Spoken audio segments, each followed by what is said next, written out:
दुनिया में एक अजीब सी तबाही मची हुई है और ये सामान्य घटनाएं नहीं है।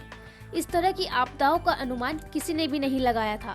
अगर आपको ये लग रहा है कि ये घटनाएं बहुत है, तो ये आपकी सबसे बड़ी गलतफहमी है।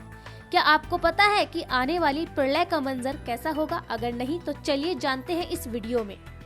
भारत की बात करें तो बेमौसम गर्मी और बरसात भारत के कई इलाकों को परेशान कर रही है, तो वहीं बाढ़ और बारिश से लोगों की जान जा रही है।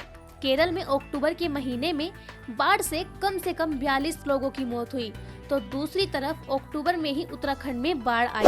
आपको बता दें, बारिश और भूस्खलन से इस साल 100 से भी ज्यादा लोगों की मौत हो गई है। इसके अलावा अक्टूबर के महीने में गंगा का उफान पर होना भी सामान्य बात नहीं है। हमारे पुरखों ने प्रलय को लेकर अलग अलग दृश्य हमें दिखाए हैं, लेकिन अब आपको असली हकीकत के बारे में पता चल ही गया होगा, क्योंकि समुद्र तल का स्तर बढ़ रहा है।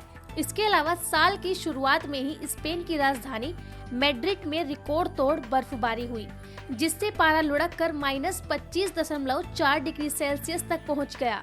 मैड्रिड में पिछले 50 सालों के दौरान अब जाकर रिकॉर्ड तोड़ बर्फबारी हुई है। फरवरी का महीना वैलेंटाइन डे के वीक यानी 2021 में शीतकालीन प्रकोप ने न केवल दक्षिण पूर्व टेक्सास में बर्फ, ओले और बर्फीली बारिश लाई, बल्कि कई दिनों तापमान को भी गिरा दिया। हालत ये हो गई कि भीषण बर्फबारी के कारण पूरे टेक्सास में लगभग 5 दिनों तक लोग बिना बिजली और पानी के घरों में कैद रहे। इस भीषण आपदा के कारण लगभग 60 लोगों की मौत हो गई थी। अब हम आपको बताएंगे ग्लोब के दूसरे हिस्से के बारे में, जहां चीन की राजधानी बीजिंग में पिछले 10 सालों का सबसे खतरनाक सैंडस्टॉर्म यानी धूल भरी आंधी आई। 15 मार्च 2021 को आए इस तूफान के कारण पूरा बीजिंग शहर पीले रंग की रोशनी से छिप सा गया। कई इलाकों में तो ये हालत हो गई कि उन्हें लाइट्स जलानी पड़ी। बात यही खत्म नहीं हुई। जुलाई 2021 में रिकॉर्ड तोड़ बारिश के कारण यूरोप की कई नदियों के किनारे टूट गए। नदियों का पानी शहरों में तेजी से फैलने लगा। ऐसा माना जाता है कि इससे यूरोप को करीब 70 करोड़ का नुकसान हुआ।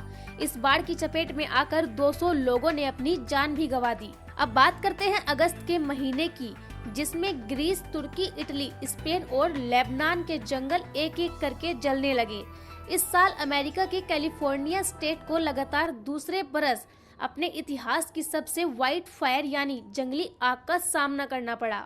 सब्सक्राइब करें पर्यावरण पोस्ट।